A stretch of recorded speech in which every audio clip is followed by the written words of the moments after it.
Thank you for joining us for this week's message at Crosswind Church. If you have any questions about this message or about Crosswind Church, please visit us at www.crosswindchurch.net, or you can email us at info@crosswindchurch.net.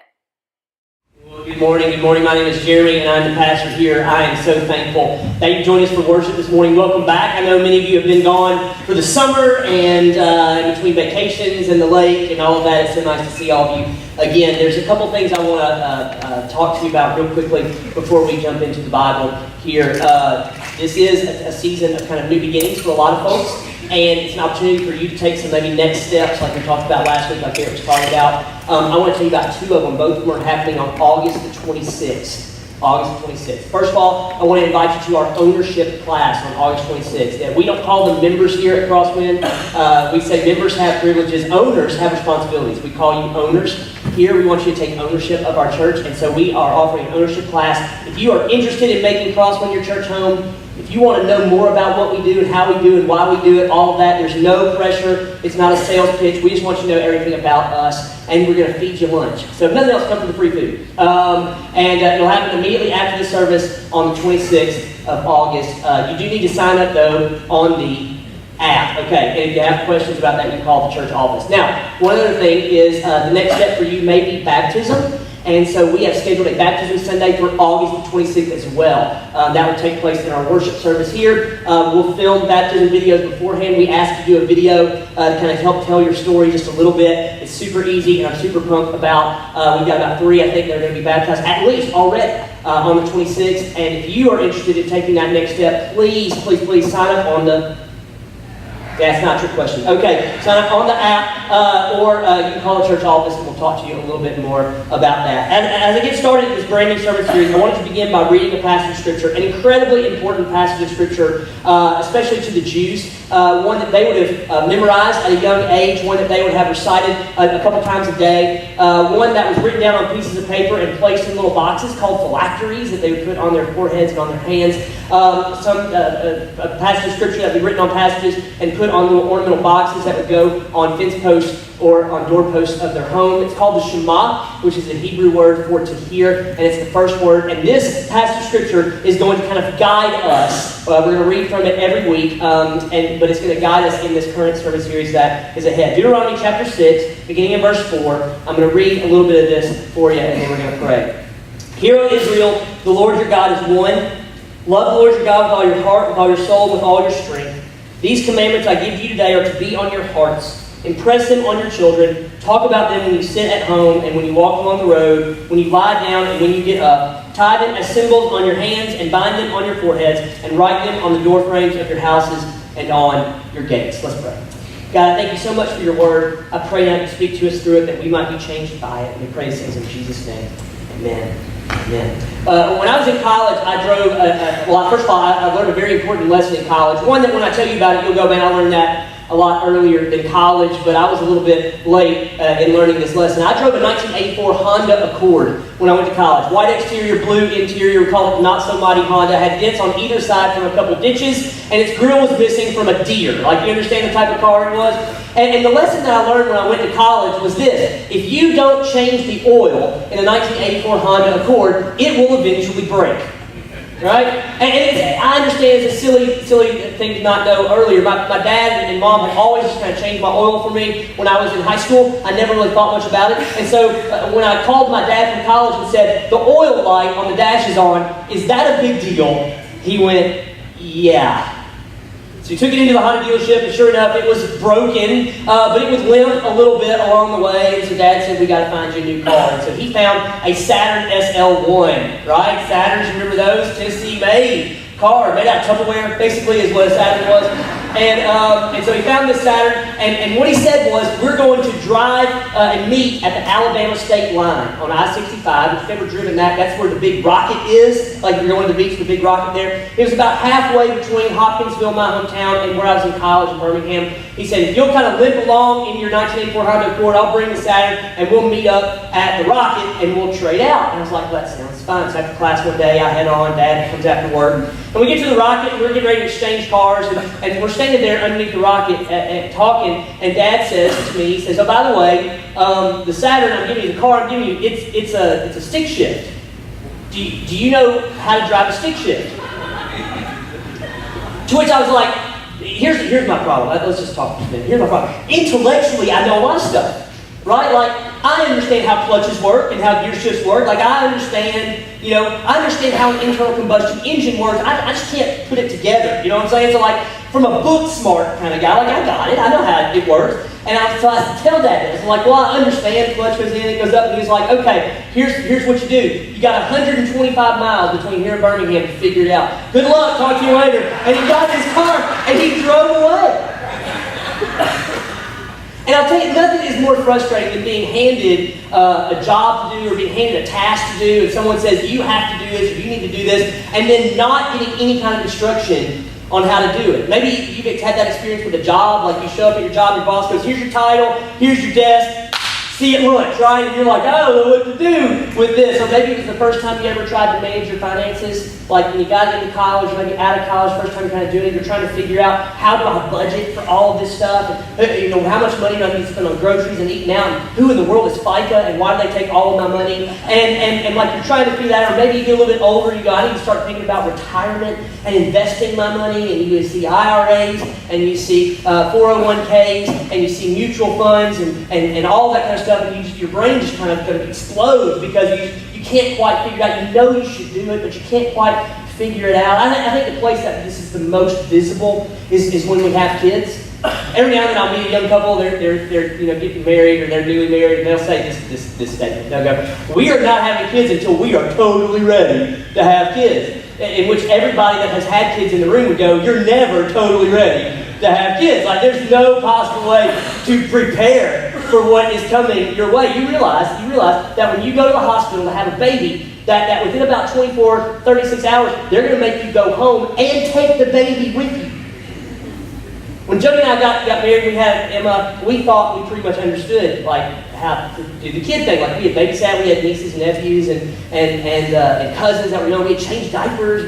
We were ready for all of the grossness and all that kind of stuff. And then, like, we leave the hospital, it becomes real. Like, okay, we've got this little baby. And they don't come with instruction manuals. Like, there's no guide that we could kind of follow. And the first night, like, we thought we were pretty good. First night we got home, we called the doctor at 3 a.m. because we thought our daughter was suffocating. It turns out she was just a little congested. And but we had no idea for what it takes. In fact, those of you that are parents, let's this is between us, don't tell anybody else. But there's times where as parents, like, we do a parenting decision in our house, like we discipline or make a parenting decision, and Jody and I just kind of look at each other and we're like, okay, I hope that works. Like, okay, let's give that a shot, right? Like, we have no idea. There's no way for us to prepare. And the thing is, when it comes to our families and when it comes to our kids, there's all kinds of pressure, right? There's so many decisions to make and so many concerns and questions like what are we going to feed them when they're younger? Are we going to do formula? Are we going to breastfeed? Are we going to, when they get old enough to go to school, are we going to do private school or homeschool or public school? Like, what in the world are we going to do with regard to that? Vaccines or not vaccines? Like, who are those? All of those questions that kind of get raised up, and the tensions that are there and the concerns that are there. And most of us just really are just trying to do the best we can because we don't really know what it is that's expected or what it is it's supposed to do. And social media really adds to anxiety, doesn't it? Because, like, you see those pictures of those families, those newlywed couples, you know what I'm saying? That, like, get that picture made. It's like this perfect image, and there's, like, the sign in a certain right way, right? Or the family photo, where, like, all standing in a field of flowers, and they're all, like, dressed matching like they just walked out of an Abercrombie ad, and they've got everything just kind of exactly the way that they want it. There's a 3-year-old boy in the picture. You look at him, he's got his shirt buttoned up. It's all clean, starched. He's looking at the camera, kind of grinning a little bit like, yeah, like he's got going like, you look over at your 3-year-old little boy and he's naked, covering himself with hoodies, and you're like, it just doesn't seem like we know what we're doing here. Everybody else seems to have it together. We don't. And that's what this series is about. And that's what we're going to talk about for the next few weeks. See, we understand some things. We're going to lay out some principles today that I think we all kind of know, but we're really just a little bit afraid to talk about. It's that elephant that's sitting in our family room, right, that we know is there, but we ignore because we really don't want to have to deal with the issues that are at hand. Just exactly what does it look like with our family in a matter of utmost and spiritual and supernatural and eternal significance. Because when it comes to how we lead our families spiritually, you realize that the implications are eternal, right? Your kid may know how to hit a curveball. That's awesome. Your kid may know how to do a back handspring. That's awesome. But if they don't know Jesus, that doesn't help them eternally. And somewhere along the way, we've kind of struggled with that, and what does it look like, and we don't really want to know, and we don't really want to talk about it because it seems like everybody else has it together except for us. And so for the next few weeks, what we're going to do is we're just going to look the elephant right in the eye. And we're going to say, what can we do to help each other, to encourage one another, as we seek to lead our families closer to Jesus. Now, here's where the temptation is going to come for a lot of it. It's going to push back. Right? In fact, anytime we do a series on parenting or marriage or singles or whatever it is, there's always a group of people that goes, well, that just doesn't apply to me, and so I'll just kind of back off. And so maybe you're going, well, I'm newly married, and I don't have any kids, so it doesn't apply. Or I'm an empty nester, my kids are gone, and so that doesn't really apply to me. Or I've never had kids, or our family is kind of a divorced family, so we've got this shared custody thing, or a blended family, we've got to kind of deal with that. Or I'm in college, I don't even have kids, like I'm even thinking about kids. I haven't even found my wife yet. Like, and you're wrestling with kind of that, and the natural inclination would be, I'm just going to take the next 4 weeks off and not come to church. I'm going to come down and sing, and I'm going to check out, and I'm not going to engage in this at all. But I want you to resist that temptation. Here's why.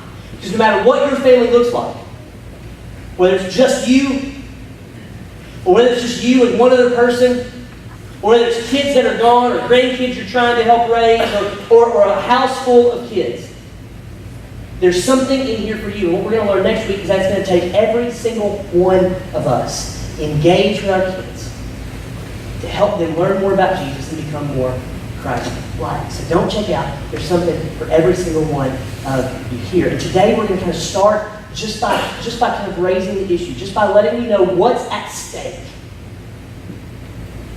in this decision in the way we lead our families. And to do that, I want to read you a passage of Scripture written by a guy named Asaph out of the book of Psalms. Asaph was a court reporter in Israel, and in this particular passage, he actually is standing up and speaking to individuals in Israel a little bit, probably, like I'm speaking to you today. And in this passage of Scripture, he's going to kind of play off of our Deuteronomy passage that we already read. So let's take a look there. If you want to follow along in your own Bibles, it's Psalm 78. You can follow along on the church app, or you can follow along on your own app, or you can follow along on the screen. Either way, we're going to read a little bit and talk a little bit. Psalm 78, beginning in verse 1. He says this, "My people, hear my teaching. Listen to the words of my mouth.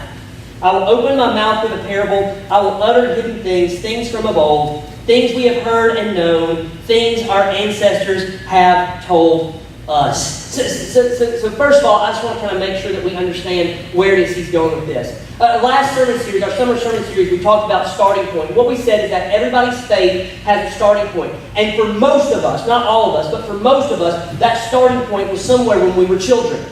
Now we'll talk about those who didn't have the starting point as a kid in just a minute. But most of us, our starting point was as a child. It was a mom or a dad, a grandparent, an aunt and uncle that carried us to church, that read to us Bible stories or sang to us Bible songs, that taught us about Jesus when we were little. Maybe it was a Sunday school teacher or a small group leader of some sort. For me, I think about several adults that played that kind of role in my life. Miss Betty Adams, that was my kindergarten, she was preschool. She was 4-year-old kindergarten Sunday school teacher at church, and the things that Miss Betty taught me. I remember Miss Sue Higgins, who is still a friend of mine today, one of my best friend's grandmother, Miss Sue, who is still, as far as I know, teaching second grade Sunday school at my home church. She used to give us candy bars if we memorized our Bible verse, right? Some of our small group leaders across the kids, you just step it up. You know what I'm saying? All right, she would give us candy bars if we memorized our Bible verse for the day. And then I can remember people like my mom. My mom was so intricately involved in church when I was a teenager that we didn't call it Sunday school anymore. We called it Cindy school because her name was Cindy, and she was always there. Like, she was always involved teaching me those things. For some of you all, it may have been somebody that taught Sunday school growing up. Some of you all may be in here today and you're engaged with these adults right now. Maybe Miss Linda, who's teaching you over in 4th and 5th grade. It may be Miss Michelle, who has your kids. It may be any number of people along the way. Miss Hannah, who's working with our youth small group leaders, or Colton, or some others, and you know these adults that are invested in you. Here's what ASAP is wanting us to understand. Those of us that had a starting point in faith, at some point, we were handed that faith by someone, meaning someone took time to tell us about God. They took time to tell us about Jesus.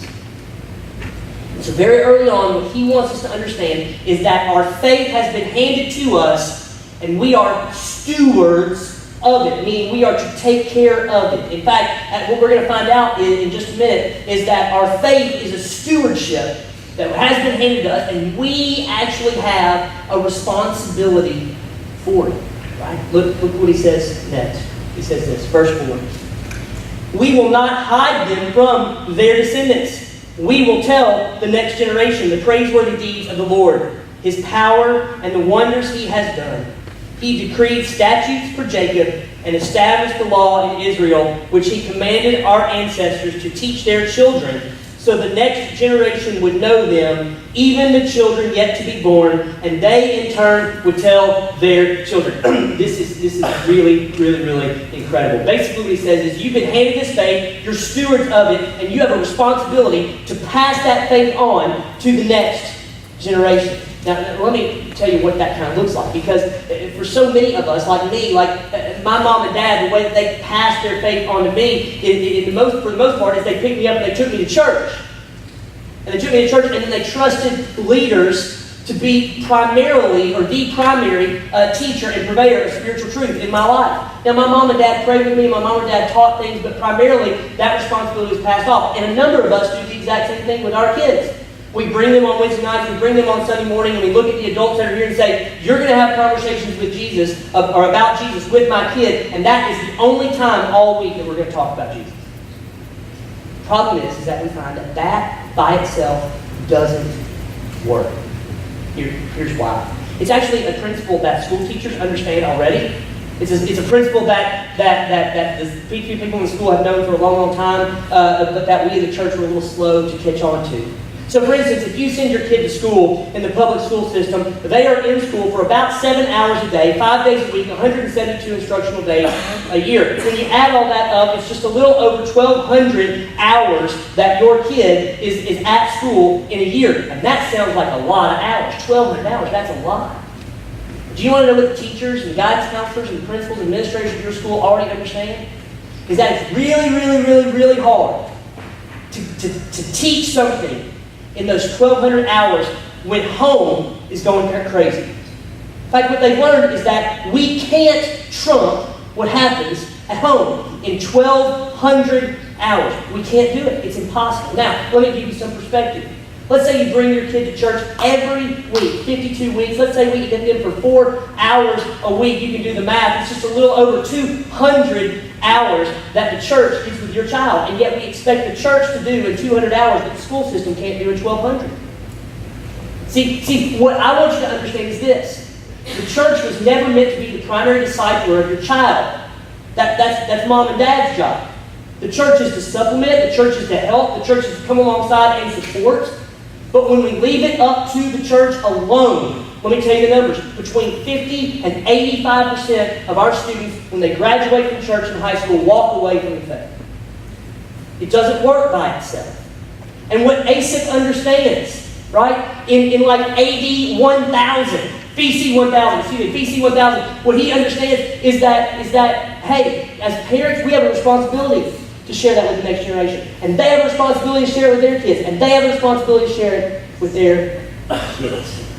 It's a responsibility that comes with your faith because it's a stewardship that's been handed to you.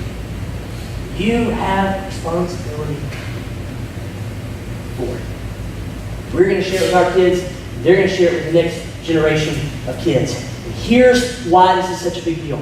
Here's what I want to talk about today. This is why it's such a big deal. Look at the next verse. In verse 7 it says this. Then, meaning when I share this with my children, then, when they share it with the next generation, then they would put their trust in God and would not forget His deeds and would keep His commands and they would not be like their ancestors, a stubborn and rebellious generation whose hearts were not loyal to God, whose spirits were not faithful to them. Look what Moses would say in Deuteronomy. The passage that we began reading earlier, I want to finish. Jump over to Deuteronomy chapter 6. I'm going to start reading in verse 10. This is what Moses would say about the same principle. He says, when the Lord your God brings you into the land he swore to your fathers, to Abraham, to Isaac, and to Jacob, to give you, a land with large flourishing cities that you did not build, and houses filled with all kinds of good things you did not provide, and wells you did not dig, and vineyards and olive groves that you did not plant. Then when you eat and are satisfied, be careful that you do not forget the Lord who brought you out of Egypt, out of the land of slavery. What Moses understands is this. When the people of Israel make it through the wilderness, when they get done eating the manna that falls from heaven, when the next generation comes and they forget the God that parted the sea and sent the plagues out on Egypt and rescued his people, when they forget about that and they move into a land that is literally described as a land flowing with milk and honey, right? A land where the produce is so amazing, where there's vineyards they didn't plant, cities they didn't build, they just inherit this land, and it's such an amazing and abundant land. When they move into that and things get good, what Moses understands is this. It is in human nature to forget about God. Think about that just a minute. When things are bad, when things are a struggle, when there's not enough money at the end of the month, or when our relationships are broken, or when our marriage is falling apart, or our kids are being rebellious, isn't the natural inclination to just kind of go, okay, God, help me, bless me, help me, bless me, okay, God, help me, bless me, help me, bless me, okay, God, help me, bless me, help me, bless me. When things are good, don't we tend to look in the mirror and go, man, I made some really good decisions. I'm glad things are going well there, right? And I forget that it's God that has blessed me with all that. Moses goes, I understand that is human nature. So therefore, you have to teach your children these things. Therefore, you have to pass this along, or else they will forget. Here's the thing. We're not the nation of Israel. And we're not inhabiting Palestine, right? The land that flows with milk and honey. But we have to be fools to not look around and recognize that we are living in the most prosperous, safest and cleanest country in the world, probably that has ever been. And when there's plenty to eat, and when there's plenty of money to go around, and when there's plenty of transportation, and when there's plenty of options for those of us that don't have jobs, that are trying to recover, when we have options, it is so natural for us to kind of go, I don't need God. I don't want God, at least until things start kind of going south again, right? This is what Asaph and this is what Moses wants us to recognize. In the United States of America, it is so easy in a land of abundance to forget about the God that has brought us here and placed us here. In a land of religious liberty and religious freedom, it is easy for us to forget about those all over the world that don't share the same freedom. So if we don't tell our kids about the great things God has done, and if we don't point our children in the direction of Jesus, it is natural that we forget about Him. And then here is the scariest thought. I just want you to wrap it up. We are always, in fact, we always have been. We are just one generation away from Christianity ceasing to exist as a face of history. If we don't tell our children about who Jesus is, no one will. And success rate is absolutely terrible when we don't do it. We are in the same danger as the people Moses was talking to and the people Asaph were talking to, and that we might forget about God. Here's the thing, this is what I want you to understand. As parents, we spend a lot of time teaching our kids to throw curveballs, and we should, by the way. We spend a lot of time teaching our kids how to do back handsprings, and we should, by the way. Those aren't bad things. How much time as parents, how much time as adults do we actually spend investing in them spiritually? How much time do we actually spend talking to them about things that matter eternally. I'll tell you this at home for me. We're a softball family. I got 2 girls who play softball. One is in the 8th grade playing middle school ball. And as I was preparing for this, I got to thinking about what that might look like in my family. And here's the question I asked. Do I talk to Emma more about softball or more about Jesus? You want to know what's sad? I don't know that I can answer that. I don't know that I know, right? But if we don't take time to intentionally invest in our children, then they run the danger of forgetting about God completely. Now, here's the struggle. Here's the pushback. I think on some level we understand that, don't we? I think on some level we get the fact that our faith is a stewardship. We've been given responsibility over it. I think on some level we recognize that we have a responsibility in the next generation. Whether we have kids of our own, whether it's our grandkids, whether it's our grown kids, whether we're single and in college, we have a responsibility somehow in the next generation. We know that we have that. The problem that comes, and let's just be honest, the problem comes, we have no idea what it looks like. Because if we were to go around and talk to each one of you, and you were to pull your microphone out and talk, you would go, listen, my parents love Jesus and they carried me to church, but we talked about God maybe a couple times a year. Like we prayed before meals. We read the Bible on Christmas Eve, and that is about it. So Jeremy, I think it's great that we're raising this issue and raising this concern. The problem is that I don't know where to start. The problem is I don't even know what to do. I don't know where to begin with all of it. And the thing is I look at other people's families and I go, they probably got it all together. And they probably got it all figured out. And people write books that tell you their formula for how they raise their children in the fear and the admonition of the Lord. And you read it and you just go, that's completely unrealistic in our family. There's no way that would work. And so as a result, don't you feel guilty? As a result, you feel guilty because you don't have it figured out? You feel guilty because you've waited so long and now your kids are older and you feel like maybe the time has passed or maybe they're grown and may not really screw that up, and Jeremy made me feel terrible today at church. And don't you feel that guilt sometimes? Don't you feel that remorse? Don't you wonder, maybe if I wanted to start, would my kids even respond to that today? Or maybe you tried something and you failed it? I can tell you a number of things we've done in our family that I failed at, that we try and we go, that just doesn't work. We got to try something else, right? Like, those are the things that we carry with us. We don't know where to start. We carry the guilt. We've tried and we failed. Our kids are old, so we've given up and we've pushed back. And here's what I want you to understand. 2 things, just in case you fall asleep. I want you to hear these 2 things. Ready? Number 1, it is okay to try and fail. It is not okay to disengage. It's okay to try something and it not work. It is not okay to disengage. The stakes are too high. The stakes are too high for us to do that. The other thing that I want you to realize is that you have been handed a faith and you're stewards of that faith. You have some responsibility for it. You have some responsibility. So the next 4 weeks, we're going to take a look at this elephant. And we're going to look right into his eyes, and we're going to talk about how we struggle, and we're going to talk about the issues that we've got. And the thing that I'm going to avoid, I just want you to know, the thing I'm going to avoid is I'm going to avoid giving you a lot of very specific things for your family. Do you want to know why? Because your family is different than my family. And what works in my family may not work in your family. And here is the great news. That's okay. That's okay. It's okay. Right?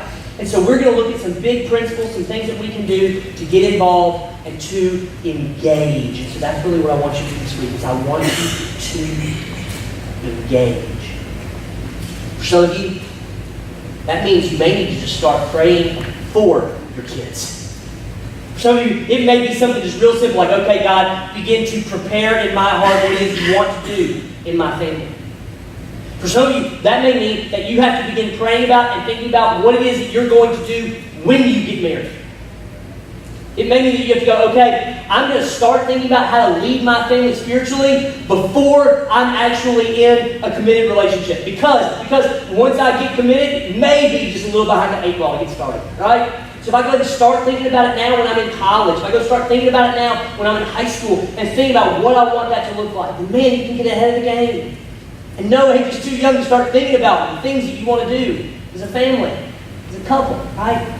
For some of you, it may mean that I need to engage with other people. Let me tell you, we live in a world where about half of the families that are in existence today are non-nuclear families. That means not mom and dad and kids in the house.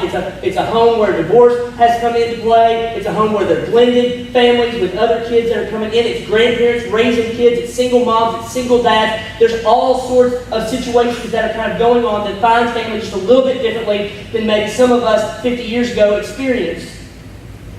So what is in my family? How is it that I engage? And as a church, knowing that there are so many situations, how can I engage? How can I volunteer? How can I become a part of taking my faith and stewarding it forward to the next generation? So for some of you, that means we need to go sign up and volunteer. For some of you, it means we need to go and put some money in the plate so that we can help fund these programs over there. For some of you, it means I need to go and I need to have a conversation with a kid. I need to have a conversation with somebody that's just a little bit behind where I am. You want to know what's great about this principle? This is what's great about this principle. It doesn't matter how old you are to do this.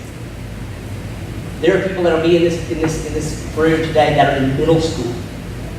And you know what? There are elementary school students that are looking to them. There are going to be students in here that are in high school, and there are middle school students that are looking to them. And they can take what little bit of faith that they have cultivated in their a few years on this earth, and they can pass that on to the next generation. And the great thing is, it doesn't matter how old you are, it doesn't matter how much you know. Because it's not about filling up someone else's spiritual cup, it's about emptying yours. It's your faith, it's been handed to you, and you're a steward of it. You have some responsibility for it. One last thing, and then we'll conclude the service. If you want to learn more about the things we can do, you got to come back next week. We'll continue talking about it. But we don't want to just kind of leave you without any kind of resources, without any kind of next step for you.